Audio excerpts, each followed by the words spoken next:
To so many of us, the connection between Bobby Jones and Augusta National is understood and undeniable.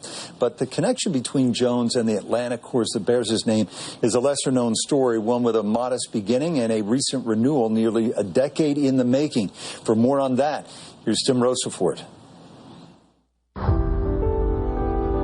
Nearly 90 years ago, while Bobby Jones was overseeing the completion of Augusta National, he traveled to his hometown of Atlanta to hit the opening tee shot at the city's first public golf course, a course named in his honor.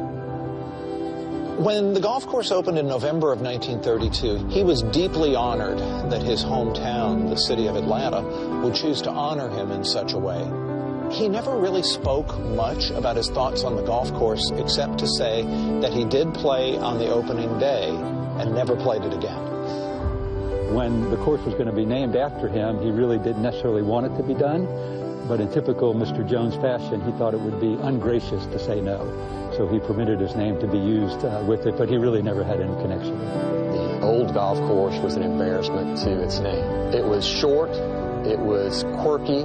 You constantly had people getting hit with golf balls out here. It was an extremely dangerous layout and design, and it was a real problem. If this were the Peach Creek golf course, it would have stayed as it was.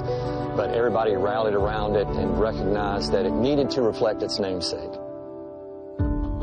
With that mandate in mind, in 2011, a group of Jones loyalists set about the 7.5-year journey to renew Bobby Jones Golf Course and to properly honor the legacy of arguably Atlanta's most iconic native. Bobby Jones, in many ways, in the 1930s through the time of his death, was the embodiment of everything that is Atlanta. He was born here, he was educated here at Georgia Tech and later at Emory. He practiced law here. This was the place that he always called home. And in fact, he died here and is buried maybe 6 miles from where you and I are sitting right now. And to have a golf course in his hometown with his name on it, it needs to be a special place. The man responsible for overseeing the project was Marty Elgison, the Jones family lawyer. I would say the entire process, I wondered whether we'd get this done. There were an awful lot of hurdles, financial, regulatory, construction. The largest hurdle was the land the golf course sat on. You had holes that would be just literally almost fairways touching each other, just separated by a line of trees. And so you might be coming down a fairway and have somebody hitting balls, especially if they were coming in a slice angle. You could be walking down a fairway and get beamed very, very easily. The land simply wasn't large enough to hold a traditional 18-hole course.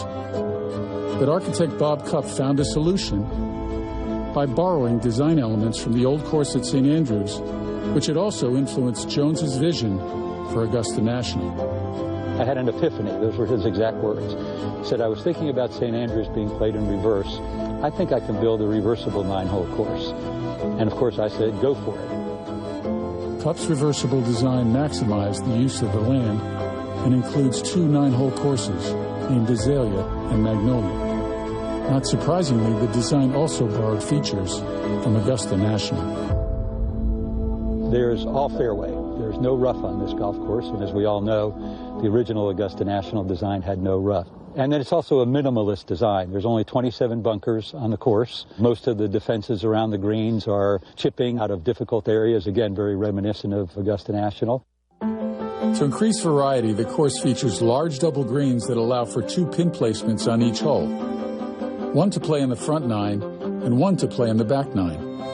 To accommodate varying levels of golfers, the course features an innovative tee system with 8 sets of tee boxes, ranging from 3,000 to 7,000 yards. The course opened last fall and will eventually serve as the headquarters of the Georgia PGA, the Georgia State Golf Association, and the Georgia Hall of Fame, as well as the home course for Georgia State University. What was once a quirky course, unworthy of Jones's name, has been transformed into an essential golf destination. What it was and what it's become, you know, I think really the only thing with his name on it that wasn't excellent. And this thing is really going that way. I was standing out here about a month ago with Bob Jones IV, right here on this spot, as a matter of fact. And he looked out over and he said, my grandfather didn't play. My grandfather's reaction to this project would probably be to kind of brush it off with, oh, I don't understand what all the fuss is about. But when he got home and he sat down with his bourbon and water, he would probably have to make a wry smile that we did good.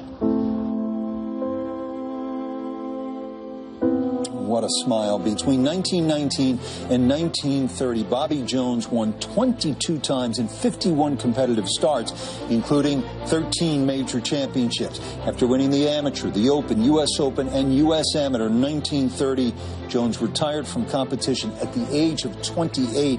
Did compete in 12 editions of the Masters, though, from 1934 to 1948. In 1978, a plaque at Founders Circle was dedicated to Jones.